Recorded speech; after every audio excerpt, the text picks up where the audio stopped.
Capítulo 4. La Edad de Oro de Safed. En el año 1492 de la era presente, se produjo una tragedia para el pueblo judío en España, cuando la reina Isabel y el rey Fernando dictaron el edicto de expulsión que decidió la suerte de los judíos en ese país. En un periodo de 4 meses, todos aquellos judíos que se negasen a renunciar a su fe se verían obligados a salir de los reinos españoles. Así quedó en ruinas un gran centro de enseñanza judía, que había ejercido una influencia tan grande en las manifestaciones de la expresión y el pensamiento judío. Como resultado de este cataclismo espiritual y físico, muchos judíos emigraron al Medio Oriente. Cierto número se establecieron en la Alta Galilea, atraídos por la antigua ciudad de Safed. Aquí, un grupo de místicos judíos preparaban el escenario de numerosos movimientos místicos que se realizarían en los siguientes 400 años. Entre ellos se produciría un resurgimiento del interés en el estudio de la Cábala. Desde el punto de vista práctico, se puede atribuir la repentina popularidad de la Cábala en forma directa en las desgracias que ocurrieron a los judíos en España. Al haberse puesto el término por fuera a su edad de oro y enfrentarse con un futuro muy incierto, trataron de comprender las razones de su infortunio y sus sufrimientos. Las enseñanzas filosóficas de entonces no eran suficientes como para poder explicar las opresivas desgracias que habían caído repentinamente sobre ellos, y llegaron a considerar la Cábala como un medio que les pudiera aclarar y resolver las enigmáticas complejidades de la existencia. Esta gran convergencia de judíos de orientación mística en Safed de ninguna manera fue una mera coincidencia. Estas gentes estaban repitiendo un suceso ocurrido unos 1500 años atrás. La fecha de la expulsión de España, el 9º día de Ab, era también el día de la destrucción del primer y segundo templos. Poco después de la destrucción del segundo templo en el año 70 de la Era Común, el Rabí Shimón reveló el Zohar. 15 decenios más tarde, después de la destrucción de la comunidad sefardí en España, la aplicación práctica de la sabiduría esotérica se convertiría en parte integral de la tradición y el saber judío. Las grandes personalidades espirituales de aquella época habían regresado a sus manantiales, a su lugar de origen, a la tierra de Israel. La interpretación histórica de los eventos de ese periodo sirve meramente para demostrar lo inadecuado que es una metodología basada en actos superficiales. Pretender que el renacimiento de la Cábala en Safed no era otra cosa que el resultado de la expulsión de España y la subsiguiente esperanza mesiánica centrada en la Tierra Santa es ignorar el significado real de lo que ocurrió. La causa y el efecto como materias primeras del historiador son de uso muy limitado, ya que únicamente resultan obvios en cuanto se juntan en forma estrecha por obra y gracia del tiempo. Ningún historiador reputado arriesgará su reputación en la asociación de dos series de eventos que tuvieron lugar con un paréntesis de 15 siglos. Y sin embargo, es aquí donde está la verdad. El hecho que se reunieran tantas gentes de tendencia espiritual era un fenómeno sin precedentes, en una época que estaba tan difundida la opresión de las comunidades judías, pero fueron tan solo los judíos españoles los que llegaron a un número apreciable a Israel. Desde luego, es cierto que la idea del Mesías estaba estrechamente vinculada a esa migración, pero en un sentido radical que no incluía la llegada inminente del Mesías entre sus propósitos o expectativas. Era más bien la realización que emanaba de las palabras de la Cábala, que la redención del pueblo judío y la humanidad en general estaba profundamente relacionada con la tierra de Israel. En su profética visión del futuro, Isaías declara: Porque de Sión saldrá la ley, y de Jerusalén la palabra del Señor. Se presenta aquí una aparente contradicción, ya que los israelitas ya habían recibido la ley del monte Sinaí, que no estaba dentro de los límites de Israel. Y la ley tampoco salió de Sión o Jerusalén. Por lo tanto, ¿qué quiso decir el profeta Isaías en este pasaje? El Zohar compara el Pentateuco, los 5 libros de la ley, al cuerpo del hombre y la Cabalá a su alma. Por lo tanto, el cuerpo de la ley fue entregado en el monte Sinaí, pero el significado interno, el alma de la Torá, en su forma escrita, tendría que esperar a ser revelada desde la tierra de Israel. Esta revelación es el instrumento por medio del cual Israel y el resto del mundo serán finalmente redimidos al poner en práctica el sueño de la paz en la tierra, buena voluntad a todos los hombres. De ese modo, la migración de Israel puede ser considerada como parte del plan divino, el paso siguiente en el camino de la redención. Las grandes mentes del misticismo deberían reunirse en Safed para preparar los textos necesarios que permitirían oportunamente a la comunidad judía en general comprender el alma de la Torá, la Kabbalah. En Safed, los judíos de España y de Venecia y de la vecina Provenza llevaban una vida completa, simple y religiosa, buscando tan solo la paz y la piedad.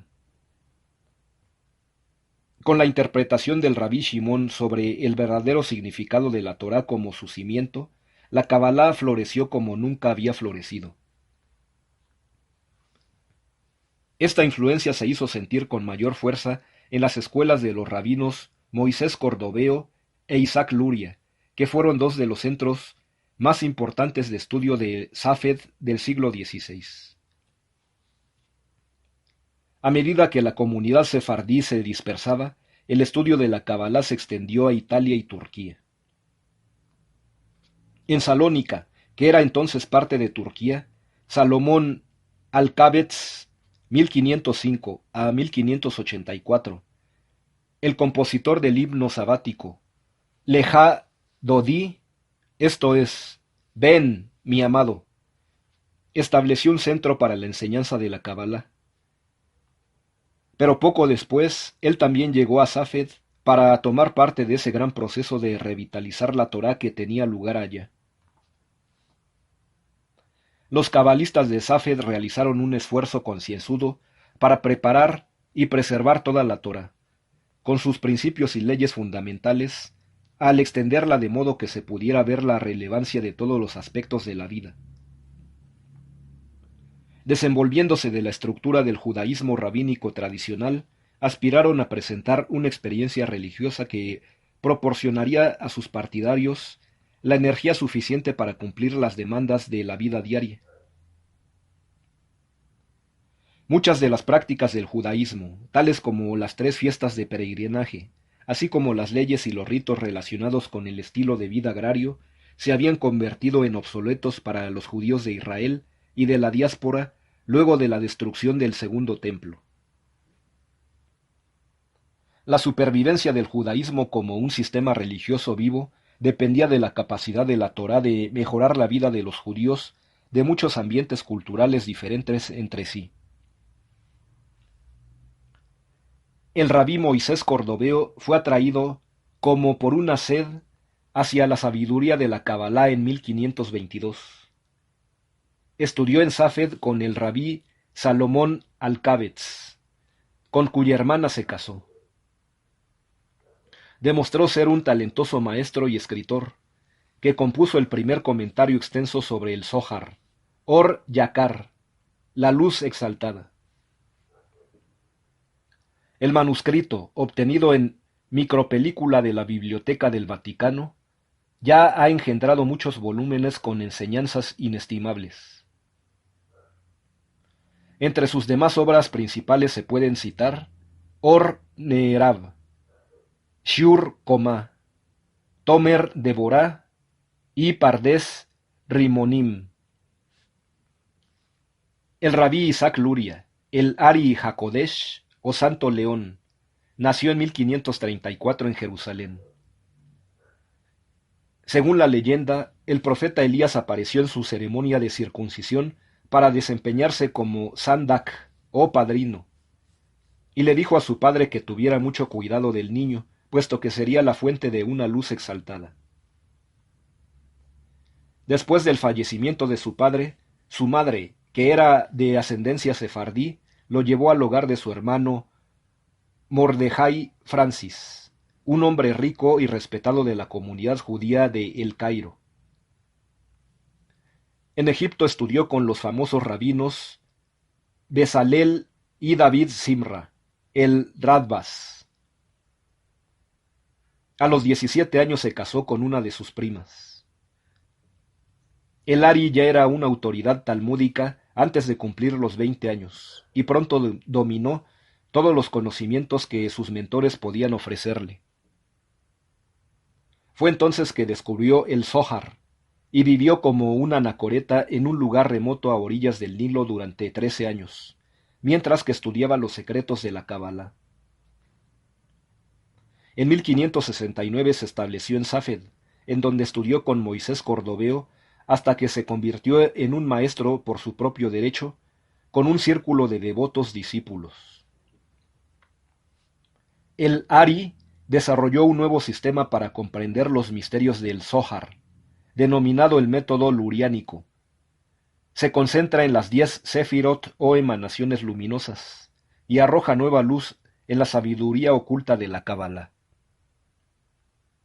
Su completa comprensión de los misterios del Zohar, junto con los demás poderes excepcionales que había puesto de manifiesto durante su vida, fueron un resultado de su identidad espiritual única en su género.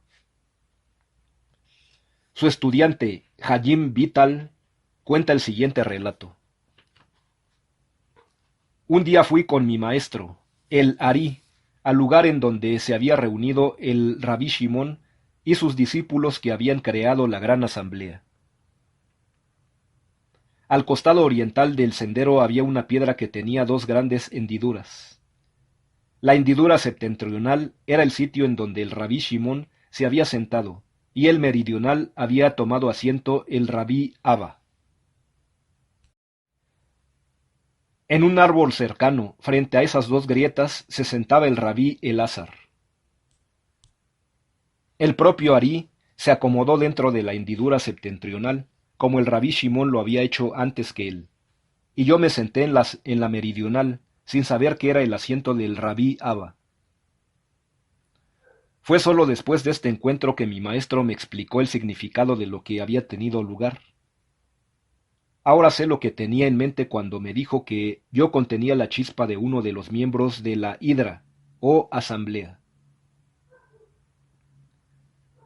Quien quiera esté familiarizado con los escritos del Ari, se dará cuenta que su claridad y profundidad de pensamiento y comprensión sólo podrían derivarse de una persona bendecida con el espíritu de Rabí Shimón. Únicamente el alma del Rabí Shimón hubiera podido ser capaz de los hechos de tanta trascendencia, como está claramente indicados en los escritos del Ari. Algunas personas pensaron que el Ari era el que anticipó la era mesiánica, y surgió una extraordinaria leyenda referente a su piedad y rectitud. El Erev Shabbat, o víspera del Shabbat, el Ari reunió a sus discípulos y declaró que podría conseguir la llegada del Mesías en ese mismo Shabbat. Señaló a todos los presentes la importancia de mantener una completa armonía, advirtiendo que deberían evitar la más mínima confrontación entre ellos. Así comenzó este único Shabbat, y todo fue bien durante la noche del viernes y la mañana del sábado. Pero al concluir el Shabbat, estalló un argumento trivial entre los niños de los discípulos del Ari. Esa riña se agravó hasta que intervinieron los padres, lo que dio lugar a su vez a un desacuerdo entre 2 de sus discípulos. El Shabbat concluyó sin que apareciera el Mesías. Los discípulos demostraron su desilusión de no merecer su llegada y preguntaron a su maestro la razón de ello. El Ari repuso con tristeza: por una cosa insignificante se impidió la llegada del Mesías. Pocos sabían sus discípulos que Satán recurre a cualquier medio para desviar a los hombres de sus nobles intenciones.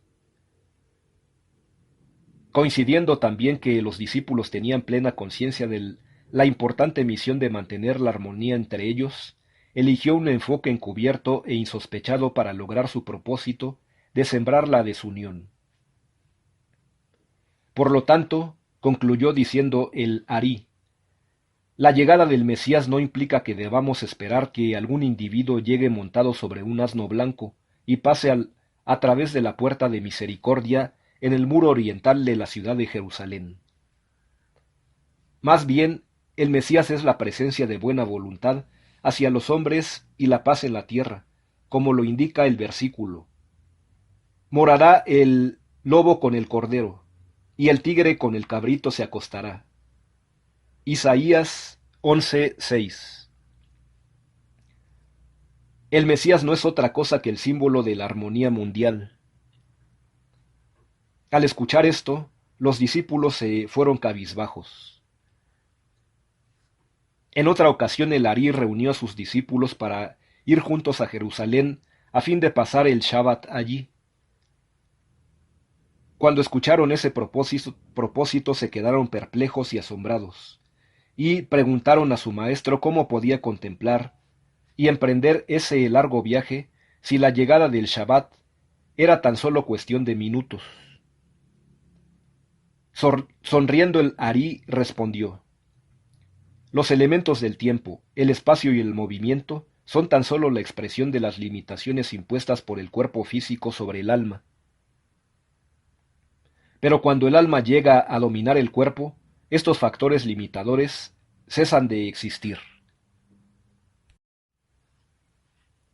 Por tanto, procedamos ahora a Jerusalén, puesto que nuestros cuerpos materiales han perdido su influencia sobre nuestras almas. De este modo, entonaron cánticos místicos. El Ari y sus discípulos llegaron a Jerusalén a tiempo para celebrar la llegada del Shabbat.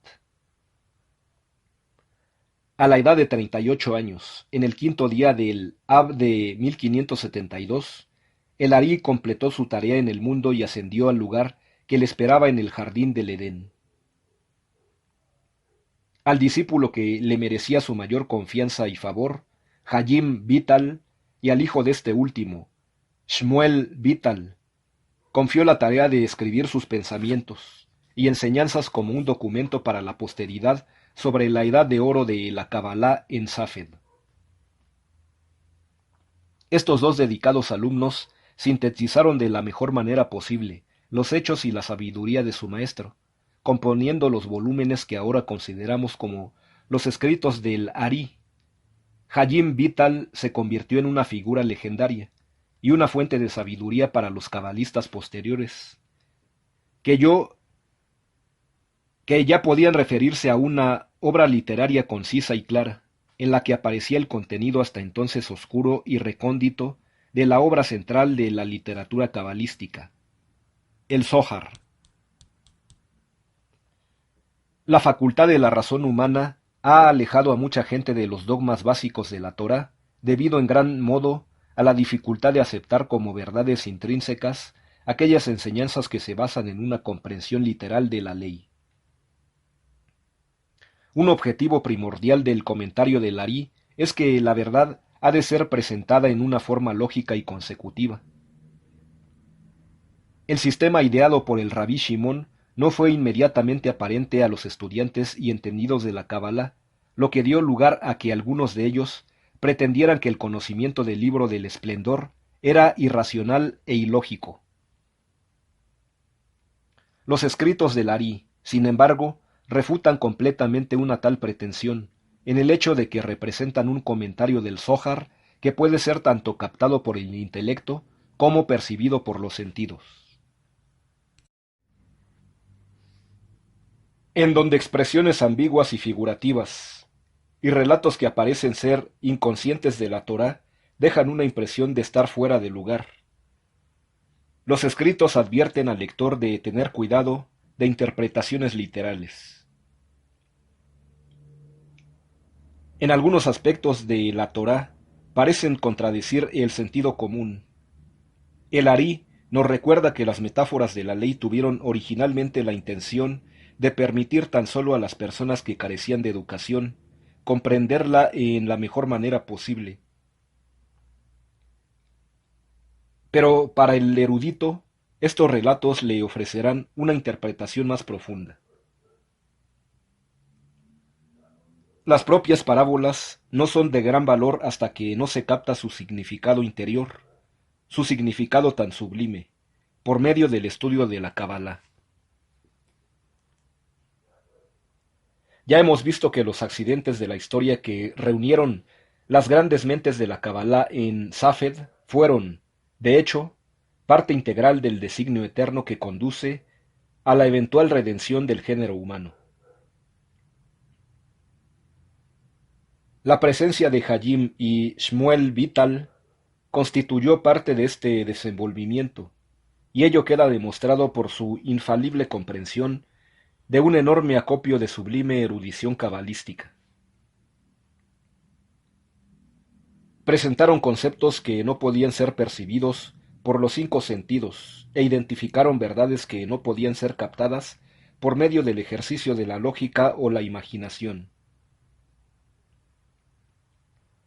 El propio Ari implicó que su reencarnación en esta tierra era principalmente para concretar el objetivo de instruir a Hayim Vital en los misterios de la Cábala. Además, su presencia permitió a Vital rectificar errores en muchas personalidades reencarnadas que él contenía, figurando entre ellos Caín, Korah, Yohanan ben Zakkai y Rabí Akiva. Asimismo, el Ari dijo a Vital que su alma tenía chispas de la esencia divina que eran de un grado más elevado que los poseídos por muchos de los ángeles celestes. Pero más que esto, no revelaré, si te revelase tu esencia, tú volverías literalmente de alegría. Pero no se me ha otorgado permiso para discutir tu encarnación con mayor detalle.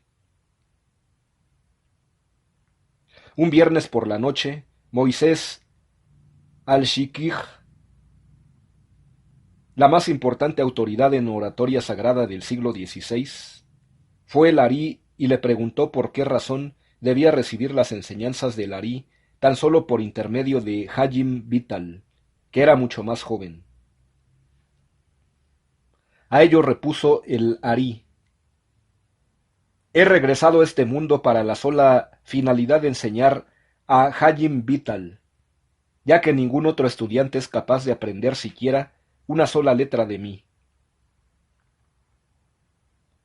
Cuando el propio Vital le hizo la misma pregunta, el Ari le dijo que el estudio de la Cábala no dependía del nivel de comprensión, inteligencia o intelecto activo del estudiante, sino más bien de su espíritu, que es encarnado en un nivel supremo. Luego le dijo a Vital que pronto se vería cara a cara con el profeta Elías y que hablaría con él de muchas cosas. También que por medio del arrepentimiento y las buenas obras, completaría y corregiría su nefesh, o el espíritu crudo que representa el nivel inferior del alma, y que ascendería por la escalera para llegar a un nivel más alto de ruaj, o espíritu, el que se uniría en última instancia con el ruaj de Rabí Akiva. Un Shabbat, el Ari notó el siguiente texto en la frente de Hayim Vital. Prepararon un sitial para Ezequías, rey de Judá. Comprendió inmediatamente que una parte del alma de Ezequías se había unido con la de Hayim Vital por medio del misterio de Tosfat Shabbat, en virtud del cual se adquiere en el Shabbat partes de otras almas que pueden permanecer por un tiempo más largo o más corto, lo que depende de los actos de la persona que las recibe. Durante ese Shabbat, Vital se enojó con uno de sus familiares y por consiguiente un alma adicional lo abandonó. Después de una semana de arrepentimiento, el Ari notó el siguiente Shabbat la incorporación del Ruaj, o de un nivel más elevado del alma de tanto Ezequías como del Rabí Akiva, en Hayim Vital. Habiendo de ese modo logrado un nivel majestuoso de espiritualidad, Vital no pudo evitar la gravitación de la columna izquierda le distrajera de su camino piadoso, y nuevamente se peleó con un familiar suyo, y nuevamente los espíritus de Ezequías y el rabí Akiva lo abandonaron. Sin embargo, esta vez se arrepintió de inmediato y enmendó toda la columna izquierda de enojo, a raíz de lo cual Ben Asai, el yerno del rabí Akiva, penetró en su dominio espiritual. El Ari consideró necesario revelar los niveles de espiritualidad de Hayim Vital a este, de ese modo, a fin de explicarle por qué razón su vasija exaltada había sido elegida y preparada para recibir la gran luz que iluminaría la sublime visión de la Cábala.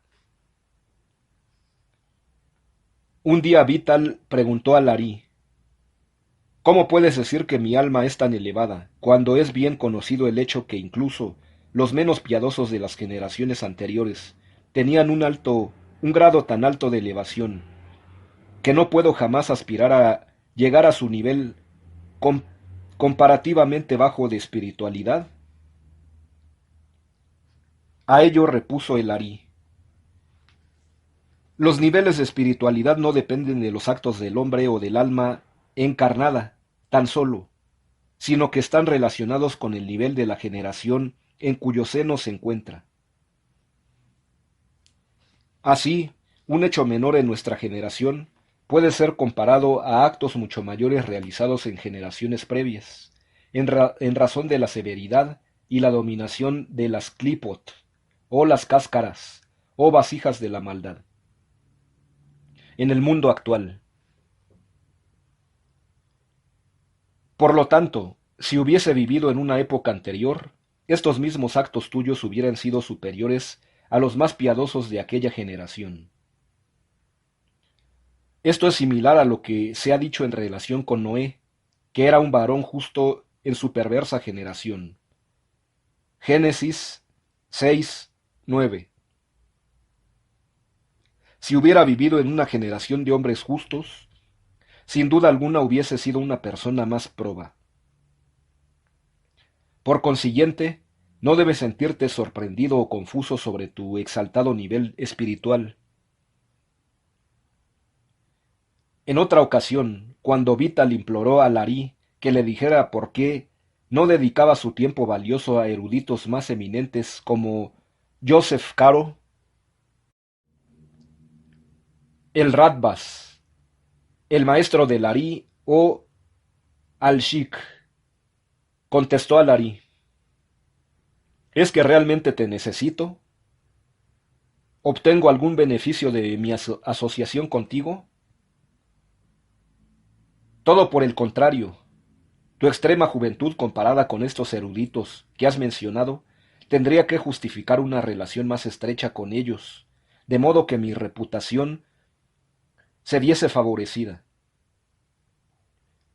Si ese fuera mi objetivo, no cabe duda que hubiera obrado de ese modo. Sin embargo, después de haber considerado cuidadosamente esta cuestión y haber reflexionado sobre estos varones justos, penetrando en lo más recóndito de su ser, no he encontrado una vasija tan pura y espiritualmente elevada como la tuya. Eso debiera satisfacer tu curiosidad.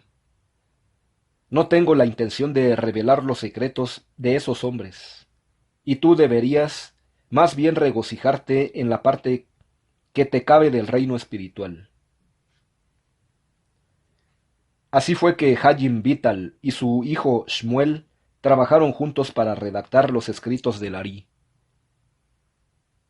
Shmuel anotaba cada palabra que le había transmitido su padre con la eficacia de un escriba consumado, y los volúmenes resultantes de esa labor obtuvieron una gran fama con el libro del texto clásico sobre el Zohar. Ahora bien, como precisamente en el caso de su padre Hayim, Shmuel Vital también había sido cuidadosamente elegido para realizar las tareas que se le habían asignado cumplir durante su vida. Si hemos de comprender el significado de las doctrinas de la Kabbalah en nuestros propios tiempos, es importante disponer de cierto entendimiento sobre el desarrollo espiritual de la Kabbalah en los tiempos pasados. Los caracteres y las personalidades de los cabalistas de Safed fueron los canales o cables a través de los cuales se transmitía el poder de la Kabbalah, de modo que resulta imposible obtener una comprensión completa de la sabiduría, a no ser que tengamos conciencia de la composición espiritual de aquellos que la enseñaron, o de quienes la escribieron para las futuras generaciones.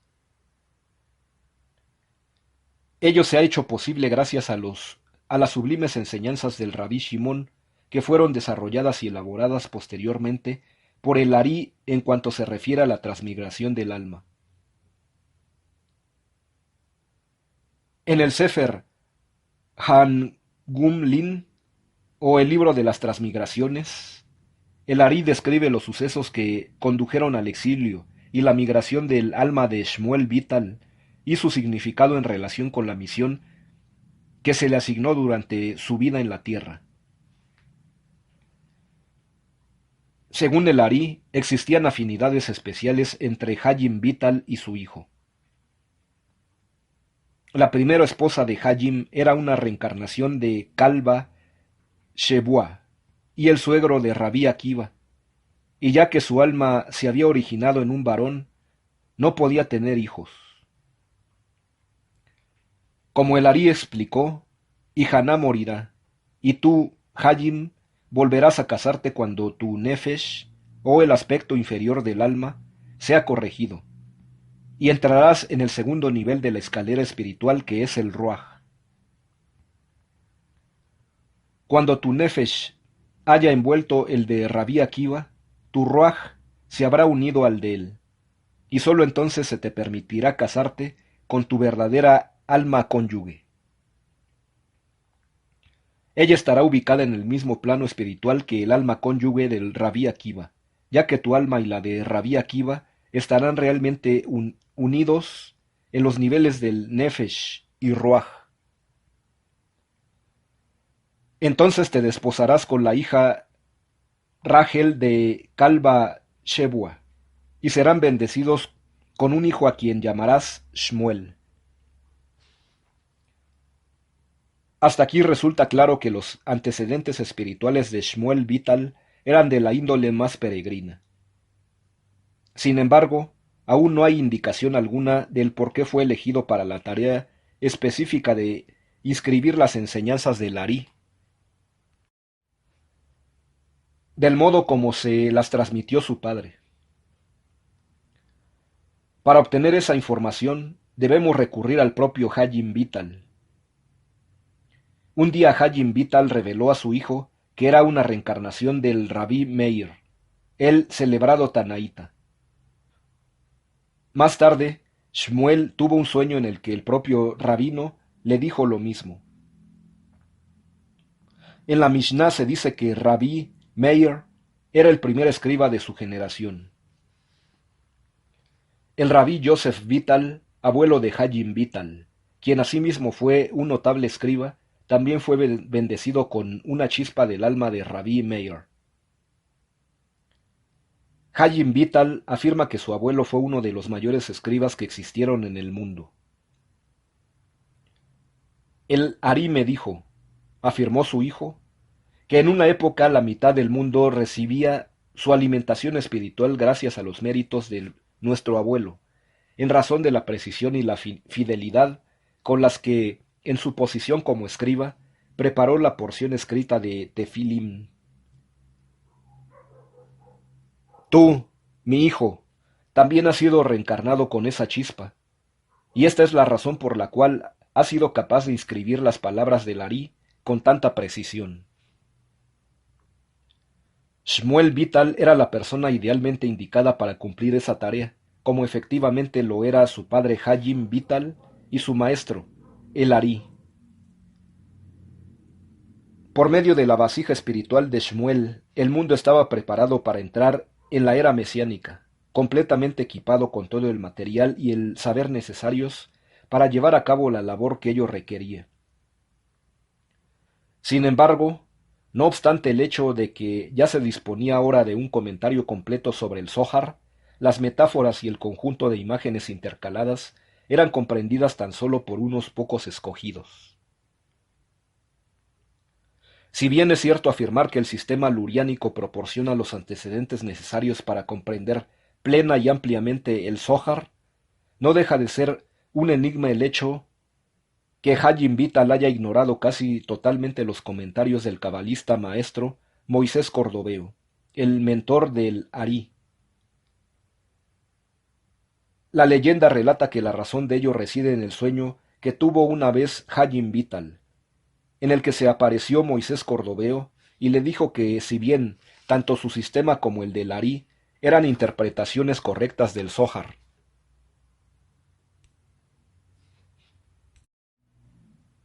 el del Ari prevalecería en la era mesiánica. En la práctica, este es el caso actual, en el que los escritos del Ari han sido ordenados, organizados y publicados, mientras que los del Ramak o Rabí Moisés Cordoveo volvieron a ser descubiertos tan solo en fecha reciente. Otro famoso cabalista que floreció durante la Edad de Oro de la Ilustración, que duró desde alrededor del año 1490 hasta 1590, fue Abraham ben Mordejai Azulai, 1570 a 1643. Nacido en Fez, en el seno de una familia de cabalistas de origen castellano, escribió 3 tratados basados en el Zohar: Or Halevaná, o luz de la luna; Or Hajamá, o luz del sol; y Or Haganús, o la luz oculta, basándose todos los 3 en el sistema luriánico. También preparó un volumen intitulado Yesed le Abraham, o la misericordia de Abraham, en el que presentó un análisis de los principios de la Kabbalah. Las palabras de su prólogo en Or HaHamá suenan hoy en mayor fuerza que nunca jamás. Es sumamente importante que desde ese tiempo todo el mundo estudie la Kabbalah en forma pública y se dedique a ello. Porque el mérito de la Kabbalah, y de hecho solamente a través de la Kabbalah, aparecerá el Mesías y borrará para siempre la guerra, la destrucción y la injusticia social, y sobre todo, la inhumanidad del hombre para con su prójimo. Se puede afirmar, por lo tanto, que la Inquisición española, no obstante toda su violencia, dio lugar a la Edad de Oro de la Ilustración, y que la era luriánica creó el escenario para la Edad mesiánica.